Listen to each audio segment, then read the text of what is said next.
জাতীয় সাজ পৰিধান কৰি গুৰুজনৰ জন্মস্থানত এগৰাকী বিদেশী পৰ্যটক।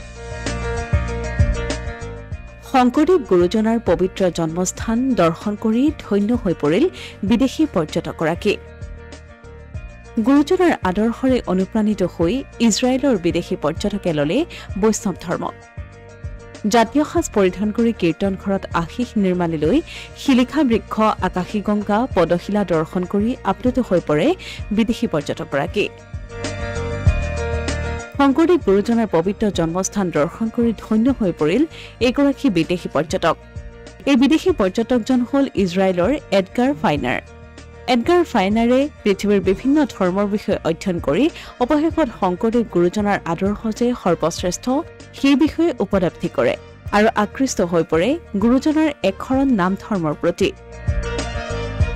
গুৰুজনাৰ একশৰণ নাম ধৰ্মত দীক্ষিত হৈ বটদ্ৰৱাত শৰণ লোৱাৰ মানসেৰে অসমত উপস্থিত হয় বিদেশীগৰাকী।